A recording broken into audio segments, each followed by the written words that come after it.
get started and be some stragglers coming in, but I want to welcome everyone to the fall HCRC Lunchtime Talk Series. Our usual strategies, we have sort of a monthly talk, and we have 3 upcoming, October through December, and we'll restart again in the spring. And I'm co-director of HCRC along with Judy Temple.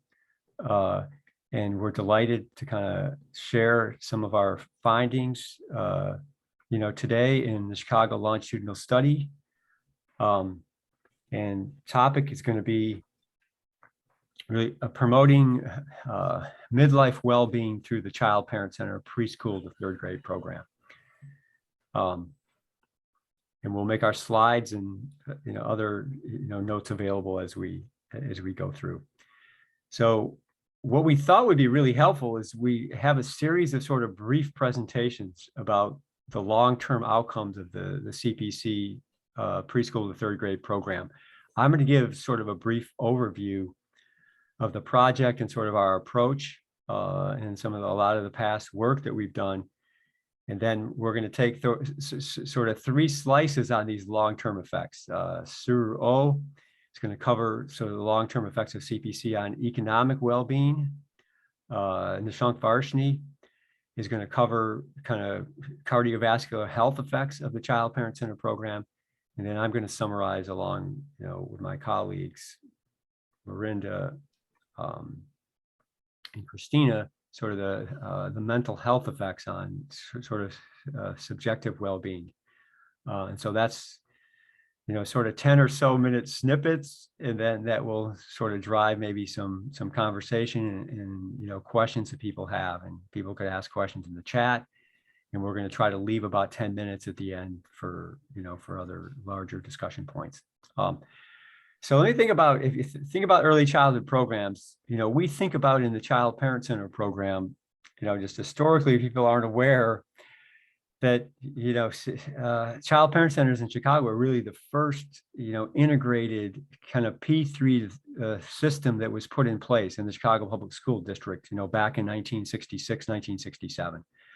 And so, what this system looks like, over the last, 50 plus years is that there's sort of an alignment system between preschool to 3rd grade. And so this arrow represents sort of dimensions of what we would call P3. And in the CPC program here, the goal is, of course, we're promoting well-being and achievement, over time. And that these dimensions and the way that the Child Parent Center program is implemented is really focused on these 6 core elements that you see them here, starting with collaborative leadership, all the way through to parent involvement and engagement, which is fundamental CPC program. So that's sort of the continuity system that's that is a really strong system. We can think about it really as a school reform system. And the idea is to sort of align and to fully implement all these elements through all these ages, potentially for up to 6 years. And so although CPC is a preschool program, but in part, it's really, a P3 model approach. If you think about this from a larger perspective, you think about preschool to 3rd grade, I just want to couch this in the larger kind of spectrum of kind of social and structural systems, in society. And so if we take that P3 approach and then we look at, and obviously we all are interested in quality, high quality early childhood programs. And so just, keep that P3 arrow in mind, but also think about what influences the impact of this system on achievement. And I think, and I just want to make 3 points here. One is that if the program strategy is being implemented, if they follow these 10 essential elements here, they're going to be more likely to be effective over time. And that starts with even including, universal access. And of course, Chicago Public Schools, Chicago in general, has gone to a universal access model for 4-year-olds. And so this is in the reality of the Child Parent Centers and many programs out there, all these other systems.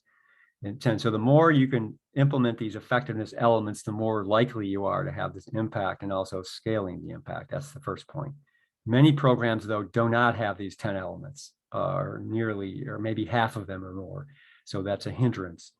The second thing is that the system that you're implementing in, there has to be a strong sort of organizational support system, either from a school district or a professional learning system, community-based systems where there's partnerships and a strong leadership structure to have an effectiveness of these programs. And obviously, if you do that, the synergy of these elements working together are going to be strong. So that's the second point. The third point is that there are, in large society, of course, we know there's barriers and also opportunities in the larger social context. And from a particular way, from our interest, there's really 5 dimensions of this larger social and community context, and you can see them here.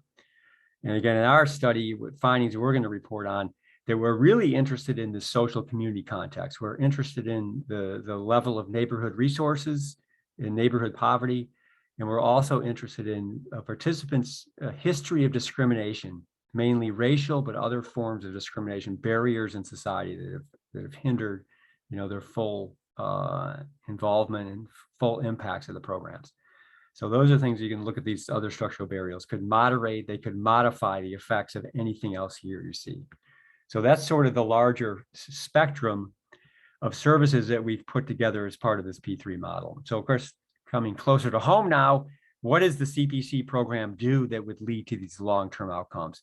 I think in a sense, it just puts all those elements and systems together in a unified model that exists in every school that is implemented. I mean, currently, there's 20 CPCs in Chicago, many other districts, St. Paul, others, Wisconsin, others have implemented many of the elements of the program, and it's ongoing.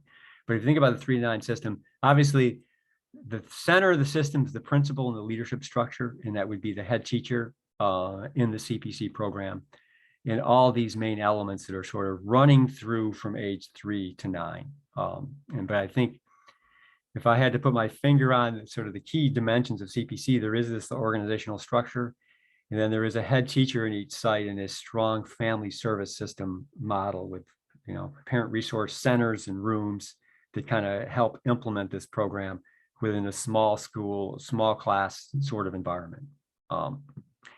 And so that's sort of the basic history of the program and the approach of P3 from a CPC perspective. Now, how do we get to long-term effects? So the idea here is, and we've been lots of studies of lots of different kinds of preschool programs, P3 programs, and the like. And again, what we've tried to organize is really, we think of this within a 5 hypothesis model. So the 5 hypothesis model of early childhood program impacts is based on really the history of looking at the long-term effects of programs and then seeing what are the mechanisms or the pathways by which those long-term effects are achieved or attained.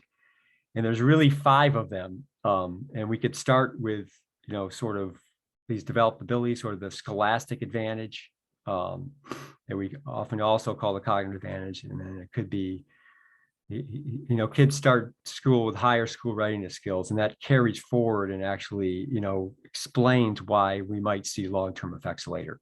And obviously, the less likely kids are to start school more ready to learn or don't have those school readiness skills, the less likely you are going to see long-term effects later. So the bigger the impact initially, the longer, the more likely is the effects are going to be sustained over a long period of time.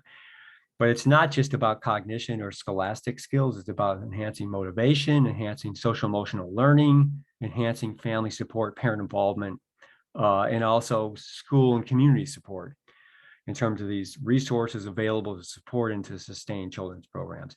Now, there have been lots of studies of looking at lots of our approaches to that, one of these 5 hypotheses are really, operational. And the better programs are, the more high quality they are, the more likely they are to hit multiple of these dimensions over time. So this is a way to help us explain why we're getting these long-term gains, or if we can get them by the systems that we're implementing as well. And we're not just talking about a single outcome, like say high school graduation, but a whole stream of outcomes in terms of general well-being, okay?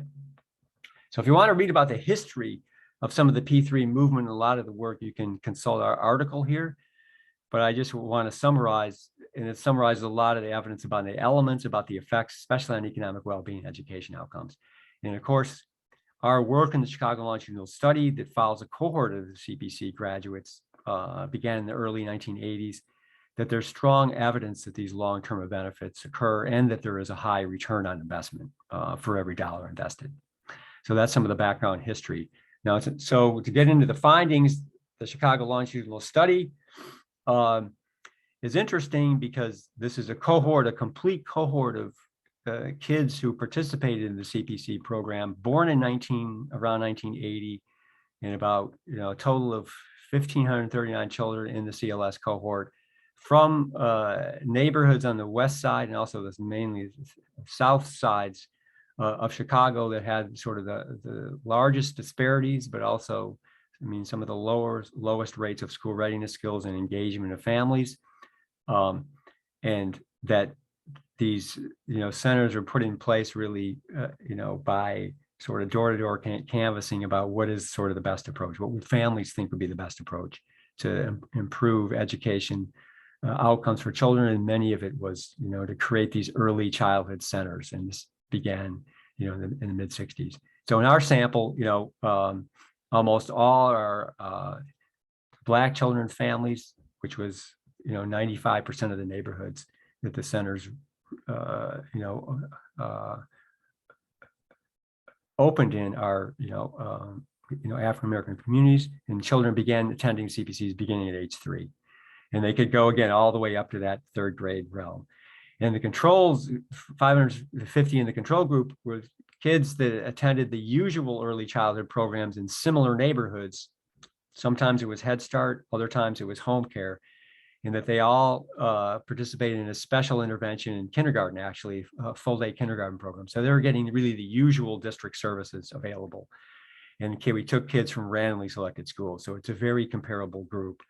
And over time, if we fast forward now to the current age, our sample, they're not youngsters anymore. They're 42 years old.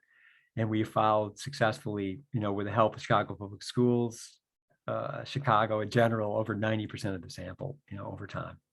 And the CLS it is probably by far the largest and longest running study of the effects of early childhood programs. And I think it's been a team effort, though, with hundreds of people that have helped us through these years. So it's not just us. So the outcomes at age 35 to 37, we're just going to give you sort of a quick rundown. Is one, we want to look at economic well-being. If you think about early childhood programs, the original mission was really to promote school success, but also to promote economic independence into adulthood. That was really the mission of Head Start, and CPC has a similar mission. So we're looking at earnings and income. Mental health, we're looking at sort of psychological well-being, physical health, cardiovascular well-being. There's been a lot less attention to both the cardiovascular effects, health effects, and the psychological effects, say, compared to the education and earnings effects. And we want to answer really 3 really basic questions. One, what are the differences? What are the main effects? What are the benefits to CPC participants compared to kids in the control group who got a lot of intervention, but they didn't get CPC? And then we want to know, are there certain subgroups that benefit more than others? And then we want to know, does our 5 hypothesis model explain these long-term effects that we see? And so the moderator question, I just want to say just a couple things about it. One is that, and we're just doing sort of a focused analysis here. We want to look at the effects by neighborhood poverty at midlife. And so it's the adult poverty context, neighborhood resources, does that affect the impact of the CPC program? We want to look at history of discrimination and sex, so the differences for men and women. And if there are differences, this is a question of its effect modification. And let me give you one example of the social and community context. And this would be the participants' history of discrimination, primarily racial discrimination, from our adult survey. And so this was a survey we did at age 35 to 37. It took us 5 years to do the survey successfully, but we, in the end, got about 80% of our sample of 1539. And we asked them a series of 10 questions about, have you experienced in your life, any of the following forms of discrimination? And you could see there the list of 10 that we asked: denied a job offer, hassled by police, law enforcement, got the largest endorsement, which probably doesn't surprise anybody. But if we add this up, we use this scale. And so 75% of our participants in the CLS study stated that they have experienced one or more of these forms of discrimination, 75%, and about 50% have experienced two or more forms of discrimination. And so one of the questions you're going to be seeing results for is that if you just compare, are the effects of CPC, are they different for those kids growing up who have faced, any discrimination or not? So the effects of CPC program, is it larger or smaller for those that have more discrimination versus, no discrimination that's reported? So that's sort of a question that we want to ask. And the expectation obviously would be that more forms of discrimination that you experience, it's going to be a detriment to the impact of the program. And so that's kind of some basic data that we have. And you can see, there's a lot more to say about this, but in the end, we're just comparing those that experienced, one or more, or sometimes two or more, experience of discrimination. And the neighborhood poverty question is just basically, from census data, do you live in a poverty neighborhood, and does that affect the impact of the program? So that's the moderation question. Now, the mediation question is, what percentage, we're going to be reporting, of the main effect, this group difference that we see at age 35, is it explained by, all those 5 hypotheses I mentioned? And so we estimated this one set for pre-K, one set for P3. And this is called a percent reduction approach. So what that means is then, if we have a perfect model, our 5 hypothesis model should explain 100% of the impact of the CPC program that we observe at age 35. In other words, we might find, 20-point difference in, being in the middle class economic spectrum. If we add to our model all the 5 hypothesis models, and that turns to 0 when we entered all the mediators, then we've accounted for 100% of the observed effects that we see. That's under a perfect scenario. But in general, what you'd like to see is somewhere around half. So that's that approach. So what are our mediators? What are our elements of the 5 hypothesis model? So the cognitive advantage includes mainly achievement test scores, school readiness skills, reading and math achievement over the elementary grades. Social emotional adjustment includes really, social emotional learning, teacher ratings, and often, kid ratings about just managing emotions, getting along well with others, things like that.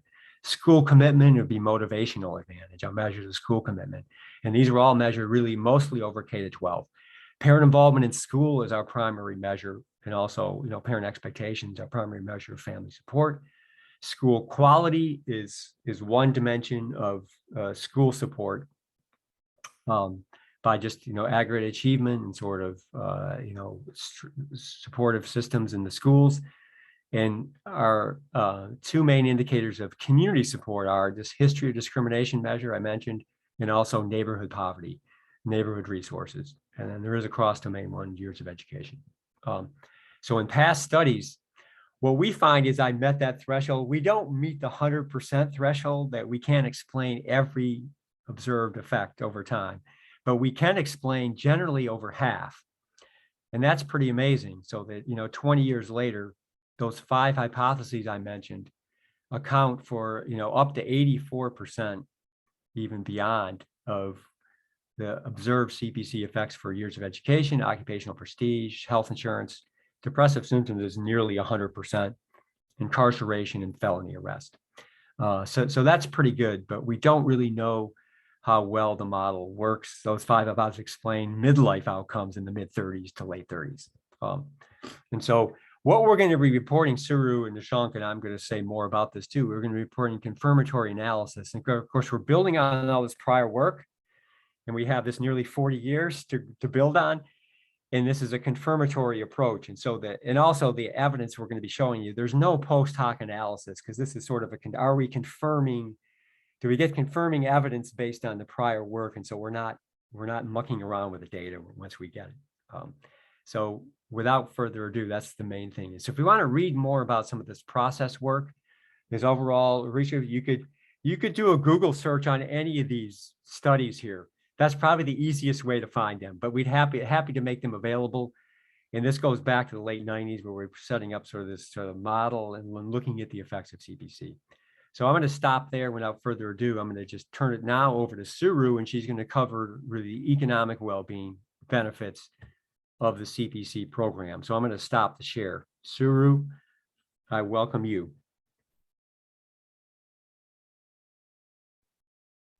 Oh, make sure I'm on mute. It's okay. Great. All right. Okay, so let me see. All right. Okay. Okay, so thank you, Arthur, for the very detailed introduction. So I'm Suh-Ruu. I'll be talking about the economic well-being findings.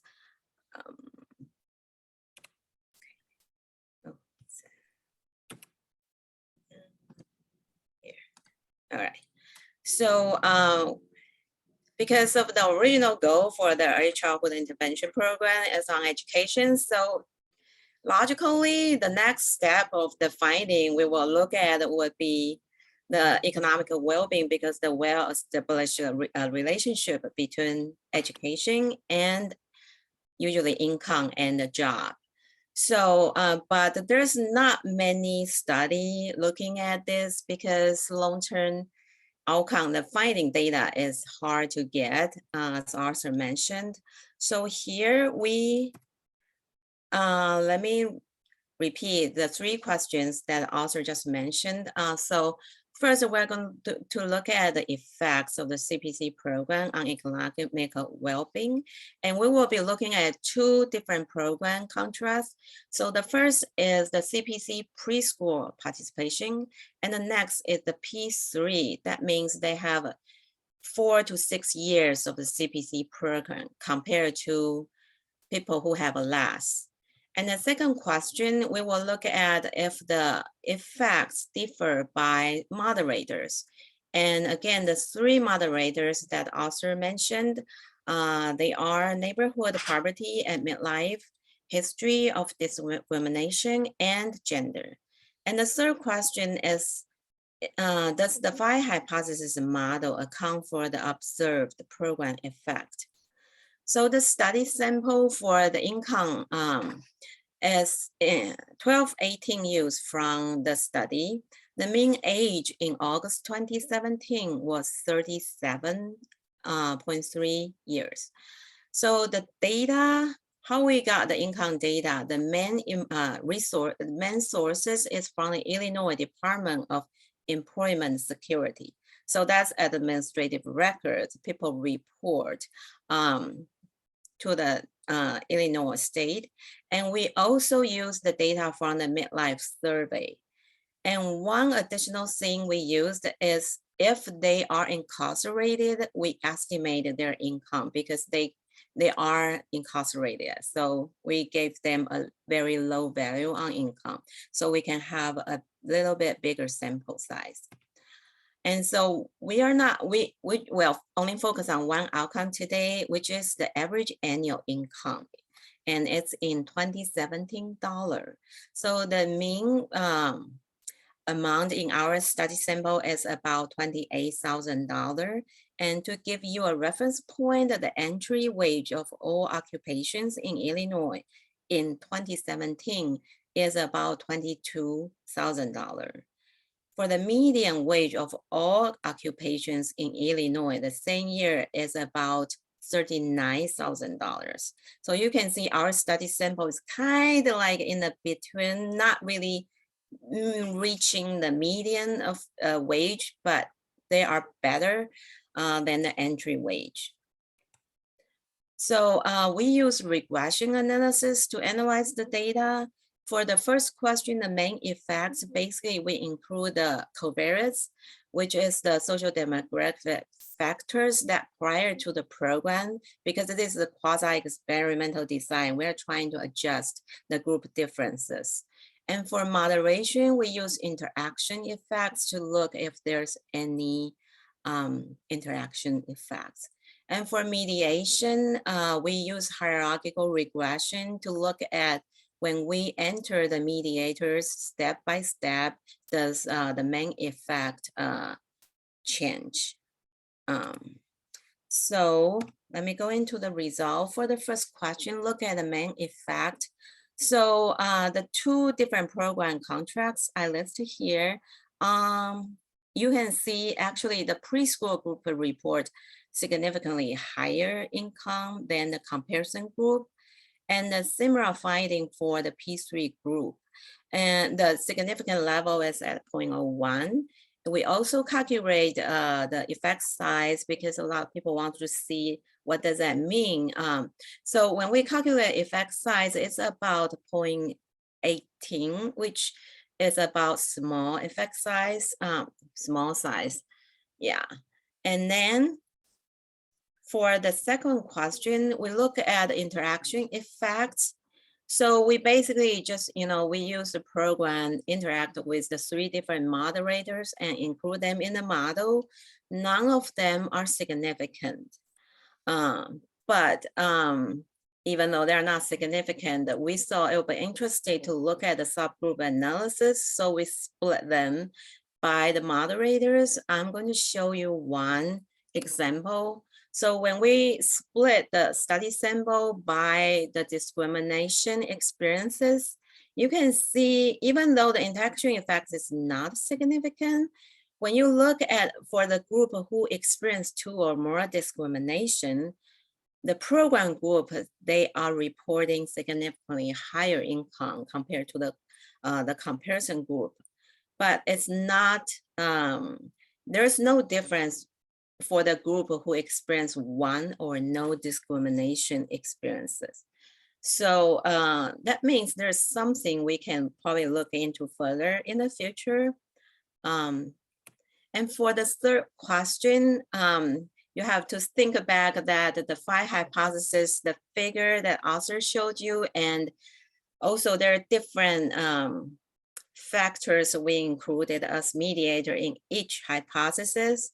So this figure shows you the last step when we add year of education, which is cross-domain mediator that the author actually described earlier. So you look at the preschool effect by adding year of education, actually explain additional 12% of the preschool effect. And when you look at the pre-3 effect, it's not as much, but still that's just remember all the 5 hypotheses. There are many mediators included in the model, so that's above and beyond all those mediators, just the year of education that can explain additional percentage here. So I want to show you this briefly just to see, you can see that when we add different mediators to the model and how the effect of preschool got reduced. So that's like how much effect got explained by the mediators. So the one I showed you is the last step earlier here, but you can see all those mediators, they accounted for some effects. And here I list you because there are so many mediators. I want to give you like an idea of what kind of factors they are significant in the final model. That's like we got 15 factors in the model, and those are still significant at the end.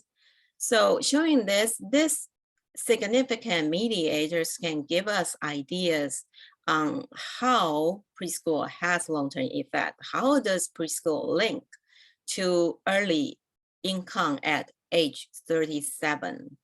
So it could be it would be nice if it's the 5 hypothesis figure as author showed, preschool go to the 5 mediators and then link to the midlife outcome. That would be really nice, but it could be either through one and then have another layer of mediator before the midlife outcome. So this gives us some idea how to look into the exactly pathway in the future. And this is similar. I'm not going to talk about this. I'm going to skip it because I'm running out of time. And so for the implication, basically this kind added evidence to our finding because we already found long-term effects on educational attainment at age 35 and also economic well-being on age 34. This goes a step like beyond as extended to age 37, the economic well-being. And then the next step we want to look at would be exactly figure out how does the program link to the long-term finding. So it will be interesting because beneficial for other programs when they design it, trying to figure out what component they should be focused on so they can have a long-term effect. So this concludes my presentation. Oh, maybe I'll just talk about this because I only show the average income, but it's kind of like hard to picture what does it mean when you report higher income. And this, when we cut it, like how many % of them reach the median wage of all occupation in Illinois. So it's a dummy coded variable. You see the preschool group about 30%, they reach the median wage, and compared to comparison group is only 20%. So the group differences are significant, and this would be a way for us to try to estimate what kind of economic benefit does this link to. So that's why I want to show it briefly. So now that concludes my presentation. I'm going to stop share now. Yeah. Fantastic. Thanks, Suh-Ruu. Nishank is next. Nishank Varshney from the School of Humphrey School of Public Affairs. Hi. Thank you, Arthur and Suh-Ruu, for setting the context of the study.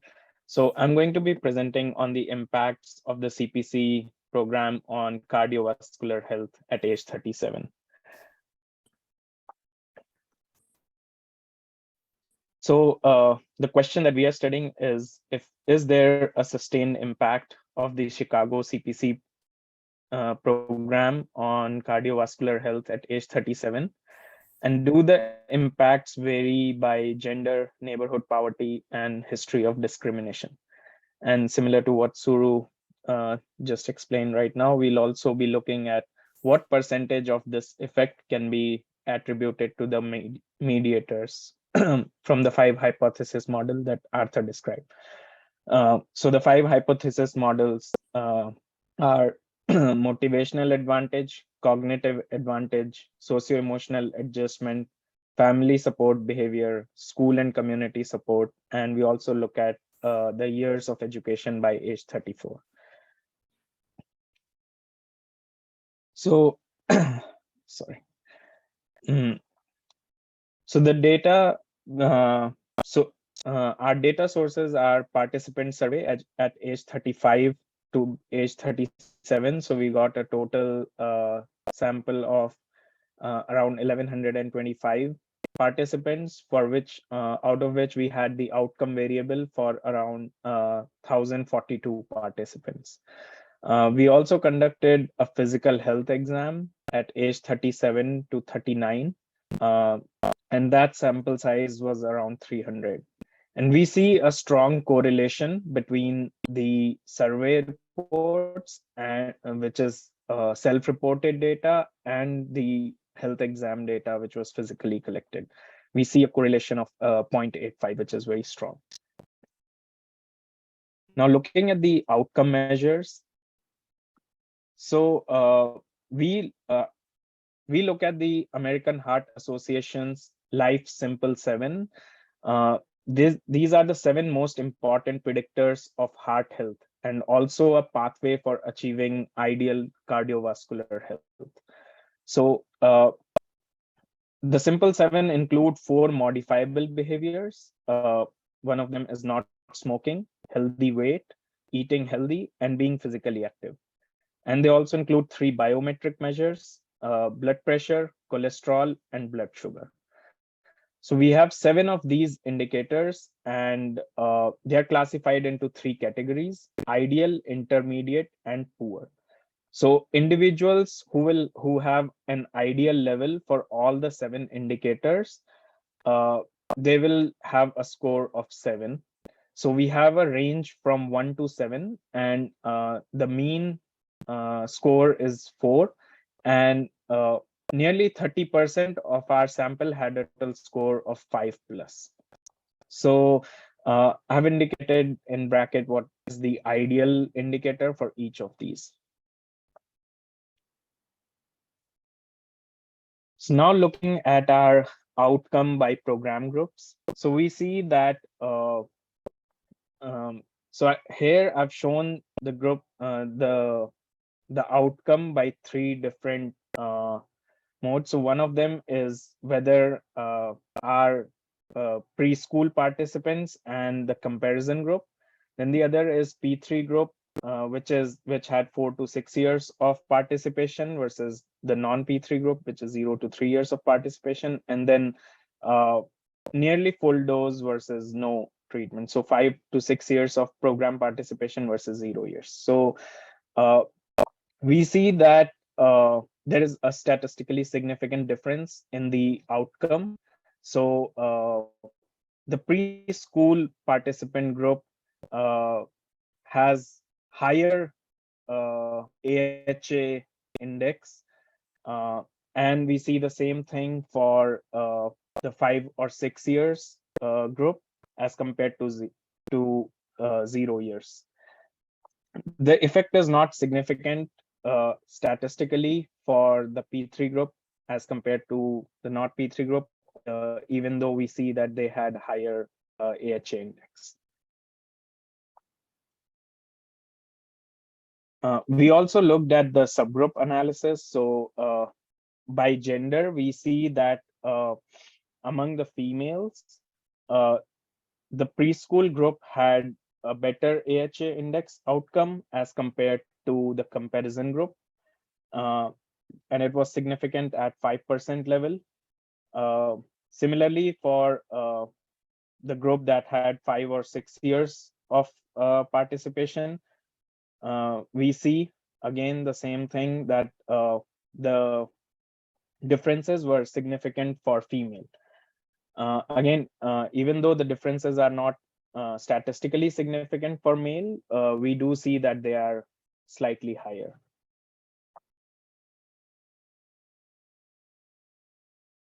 Next, we look at the subgroup by neighborhood poverty in midlife, and we see that the group that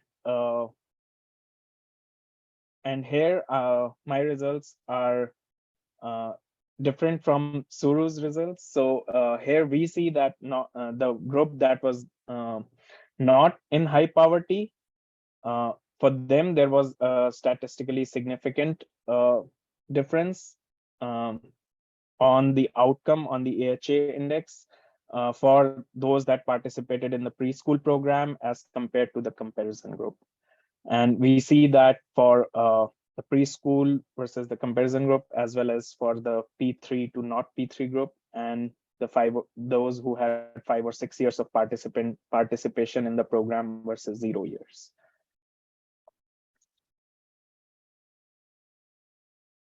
And then similarly, we looked at by discrimination experiences. So the group that had 1 or no discrimination, we see amongst those, the preschool group had better AHA outcomes as compared to the comparison group. And so basically across all these subgroups, we see similar pattern of results. Next, we look at the effect of moderation. So this table highlights the interaction effects. That is, do these subgroups modify the effect of CPC participation on AHA index? So for the group that had a history of discrimination, the program impact on AHA index was likely to be lower. And we see that is statistically significant. Now we see that what percentage reduction of the main effects is associated with the 5 hypothesis model for the AHA simple 7 index.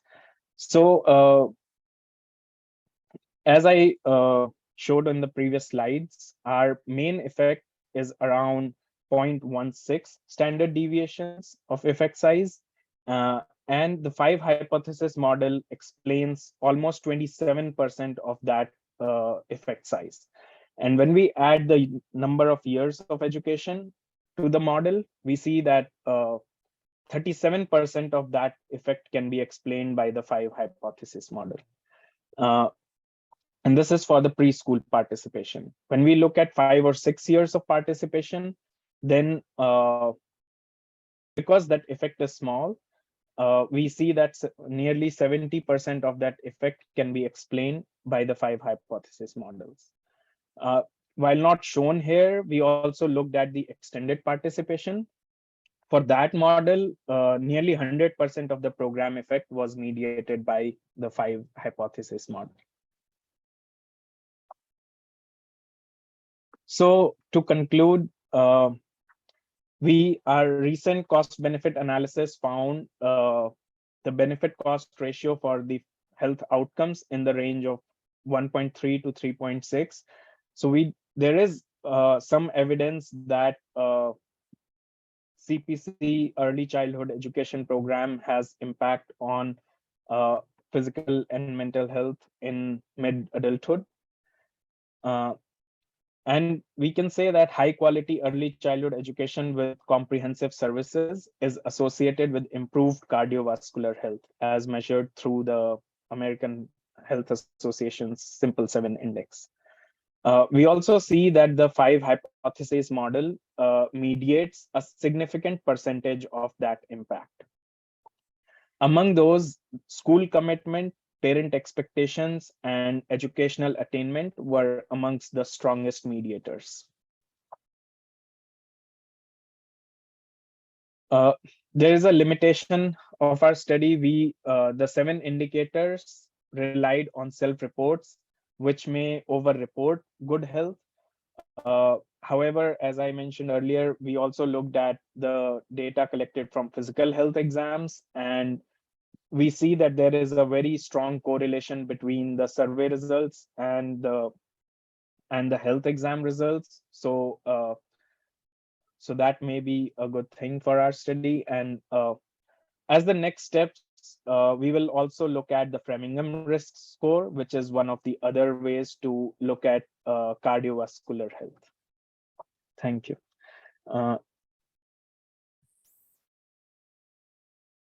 Great. Yeah. Thanks, Nishank, very much, and Suh-Ruu. I'm just going to show you, I just want to make a couple of quick points about what you just heard. And I know this is sort of a whirlwind talks here. There's a lot of details, but I just want to review a couple of things because this is really significant in a number of ways. First, just want to mention that the CPC P3 program, it is the original P3 model program. So it's a tremendously innovative program. So it's hitting the synergy of these elements together in a way that other programs don't or have not developed. So I think that does color the findings. And what it means is that if you implement a high quality system, really a multi-systemic model like CPC from preschool to 3rd grade, that you see these benefits. The second key point that these studies on, from prospective studies looking at, say, economic well-being, this is the first study that's looked at a large scale, early childhood program into midlife, looking at economic well-being. All the other studies are either model programs that are using administrative data where they really don't understand what program was implemented, the strong elements of the program. So that's a second key point. The third one is that this is Nishank reported really the first analysis of using the AHA index of cardiovascular health. In some ways is better than the Framingham index because it includes diet and lifestyle. So it's the first evidence that shows that these benefits, both for pre-K and for, extended program, that, is major significance in addition to the economic benefits.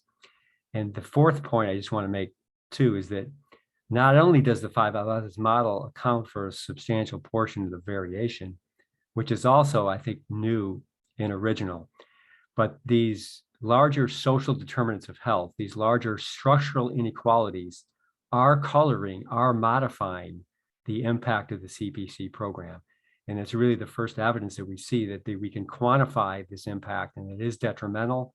But of course, some kids, though, are protected by their experiences in looking at these long-term effects, either whether it's poverty or discrimination. So those are, I think, a couple of key points.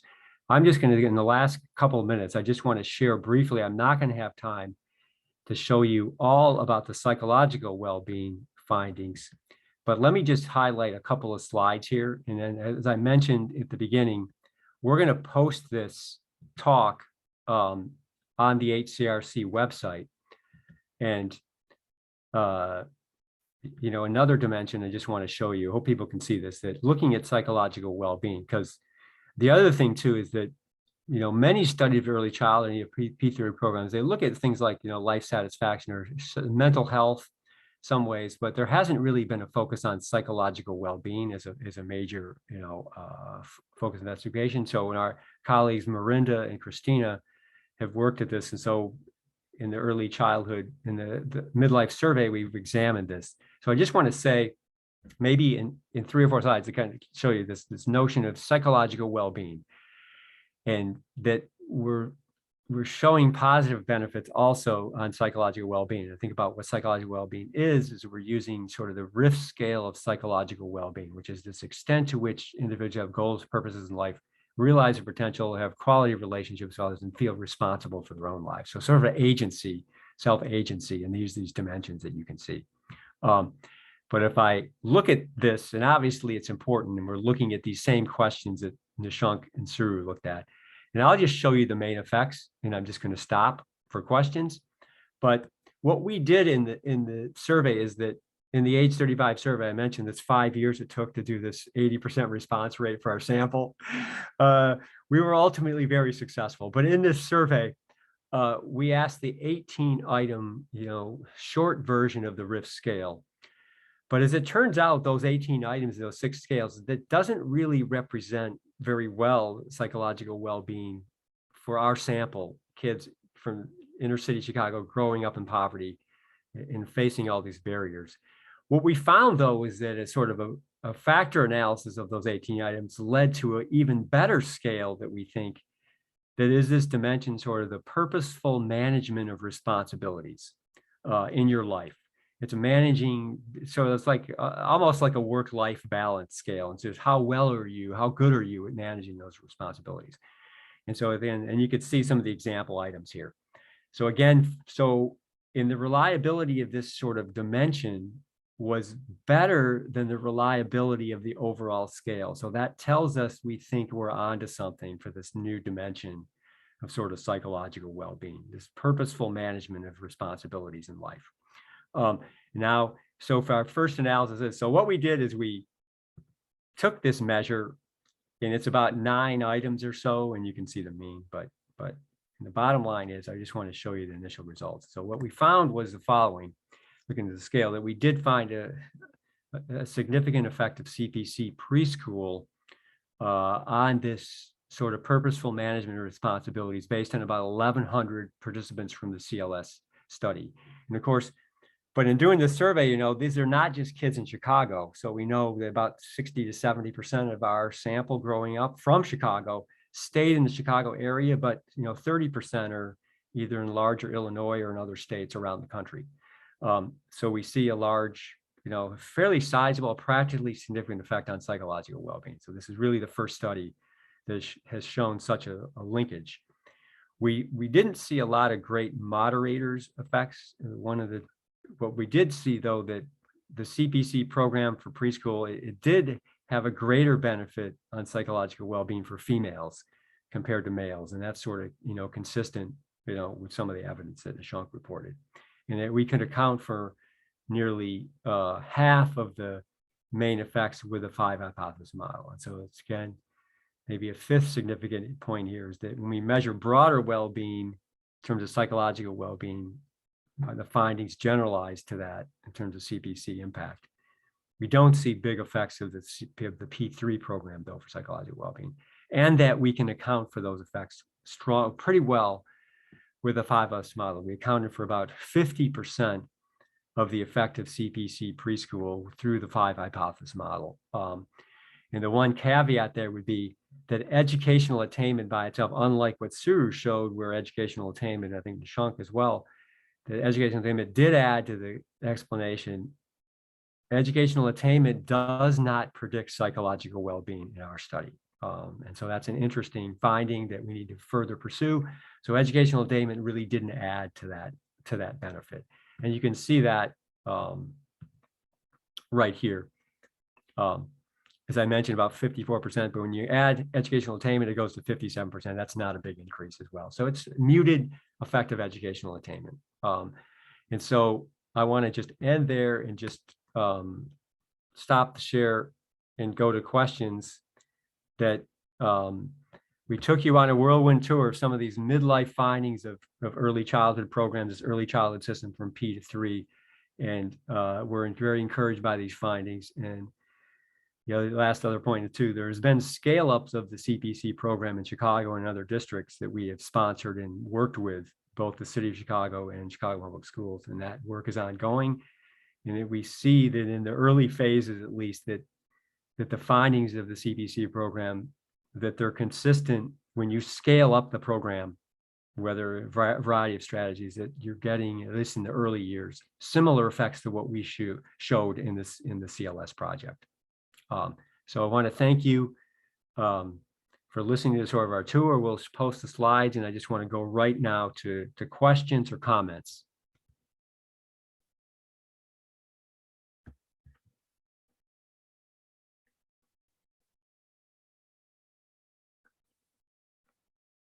The floor is open, or you can put something in the chat. No questions. Thank you, Arthur and team. I just think that that final finding around educational attainment not contributing to psychological well-being being interesting.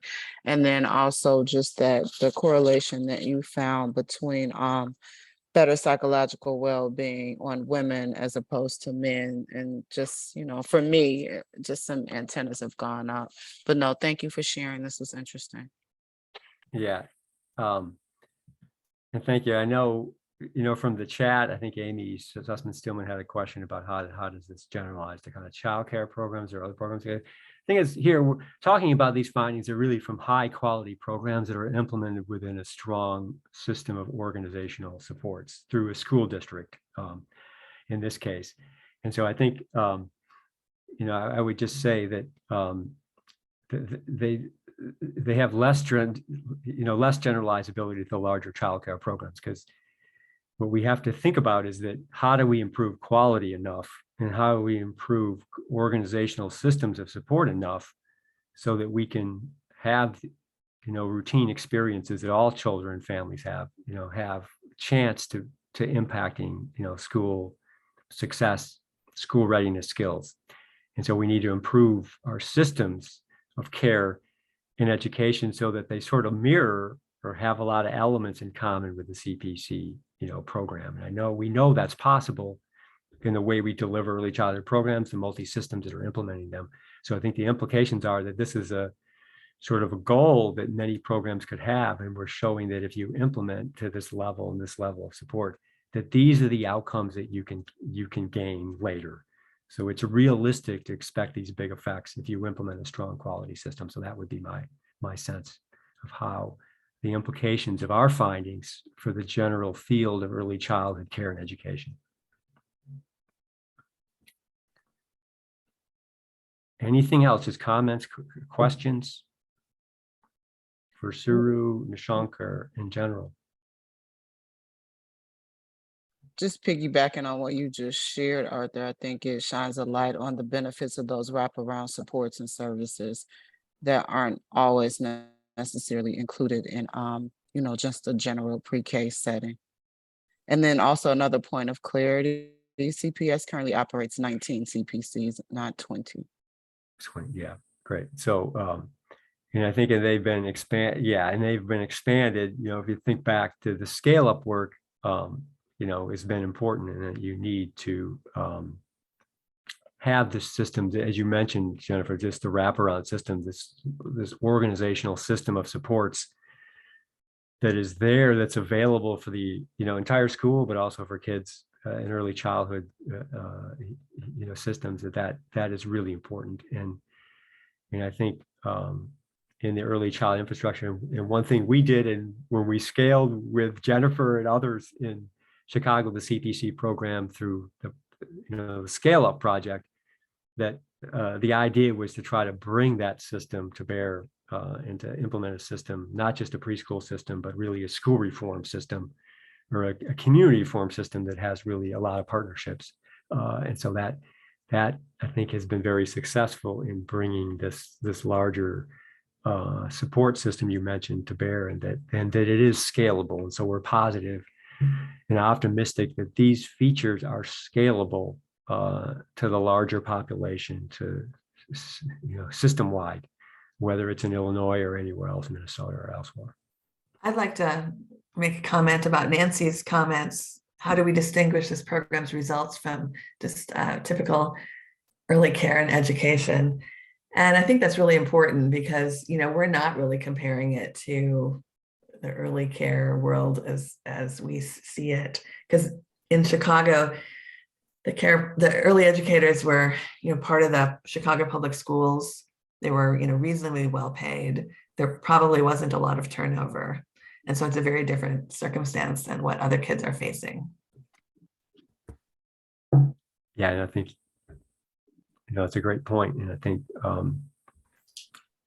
the effectiveness elements, I think a key dimension is, of course, these effectiveness elements, those 10 elements I mentioned too, have also been sort of endorsed and highlighted by many states, including Minnesota Department of Education, as sort of the optimum, the ideal that we'd like to see all programs follow. And so I think we have sort of a touchstone, we have goals that we can strive for, to have all those elements be present in early childhood programs. And I think a couple of things, not only the organizational support I mentioned, Jennifer mentioned the wraparound supports, but I would like to make a push that our data that we've been analyzing now too really do point to a couple of things. One, that small class sizes, small group size, it makes a really big difference, and that having that classroom environment be conducive to tailoring instruction, active engagement and learning, and instructional activities, promotion of SEL is really important. And the CPC model, is based on 17 to 2 class size in preschool. And that to us is an ideal. And I think that should be more highlighted in our work in Chicago and elsewhere. We find that lower is better, but it's also, there's costs involved. And I think it's worth the cost. And so there are elements as we look at that, what could we implement better?